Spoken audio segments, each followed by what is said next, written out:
නමෝ තස්ස භගවතෝ අරහතෝ සම්මා සම්බුද්දස්ස සෝ භගවා ඉතිපි අනබිනතෝ. ඒ භාග්‍යවත් බුදුරජාණන් වහන්සේ මෙසේද අනබිනත නම් වනසේක. න අබිනතෝ යේනසෝ අනබිනතෝ. අබිනත නොවූයේ යමක විසින්ද හෙතම අනබිනත නම් වේ. අනබිනත යනුවෙන් සඳහන් කරන්නේ අරිහත්වයට පත් වූ තුමන් වහන්සේලා. මේ පිළිබඳ මජ්ක්‍ධිම නිකාය අට කතාවන්හි විස්තර වෙනවා.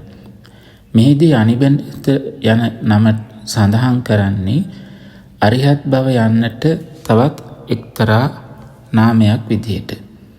එනම් අනබිනත යන වචනයට වචනාර්ථය යෙදෙන්නා වූ පර්යාය වචනයක් විදිහටයි සඳහන් කරන්නේ.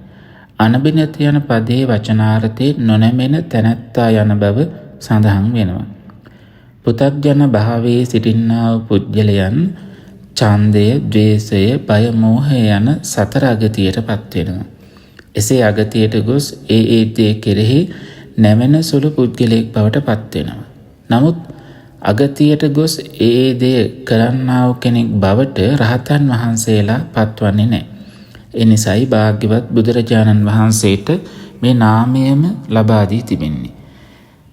ඇතැම් අවස්ථාවන් වලදී දෙවි දේවතාවන් පැමිණිලා මේ කාරණාව මෙහෙමයි, මේ කාරණාව මෙහෙමයි කියන තැන්හි භාග්‍යවත් බුදුරජාණන් වහන්සේ නැත දේවයනි ඔය කාරණාව වැරදි, මෙයයි නිවැරදි දේ කියලා සඳහන් කරන්නට යෙදුන අවස්ථා තිබුණා. එපමණක් නෙවෙයි කොසල් රජතුමා තමන්ගේ චරපුරුෂයන් යොදලා, රාජපුරුෂයන් යොදලා ඒ අය පැවිදි ස්වරූපයෙන් අන්දවලා එහෙම කටයුතු කරමින් ඇවිද්දවන අවස්ථාවන් වල රජතුමා වඳින්න දිච්ච මොහොතකදී භාග්‍යතුන් වහන්සේ ඉදිරියේම ඒ කාරණාව සිද්ධ කරනකොට භාග්‍යතුන් වහන්සේ සඳහන් කරන්නේ රජතුමනි, දුටු පමණින් කෙනෙක්ව විශ්වාස කරන්න එපා, ඇසුරු කරන්නටත් ඕනේ.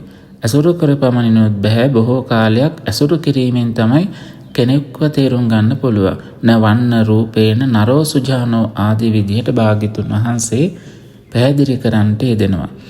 මේ අයුරින් භාග්‍යවත් බුදුරජාණන් වහන්සේ දෙවියොද්ද ඒ වගේම රජවරුන්ද යම් කරුණක් කියූ පමණින් ඒ දේට අනුගත වෙන්නේ නැතුව ඒ සත්‍ය භාවයේ තියෙන යම් තැනකද ඒ අනුව සඳහන් කරමින් භාග්‍යතුන් වහන්සේ නොනැමී කටයුතු කරන්නට යෙදුණා. මේ ආදී අවස්ථාවන් නිසා භාග්‍යතුන් වහන්සේගේ ඍජු භාවය ලෝකයට විදහා පාන්නට යෙදුණා. ඒ නිසාද භාග්‍යවත් බුදුරජාණන් වහන්සේ අනබිනත නම් වෙනසේක.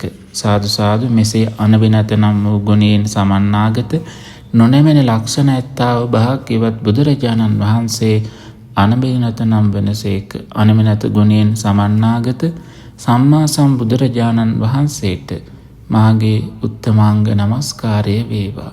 සම්බුදු ගුණ සුවඳින් සැමසිත නිවී සැනසේවා. සාදු සාදු සාදු. සංසුන් සුවපත් ජීවිතයකට මඟ සුකේසේ සදහම් නාලිකාව.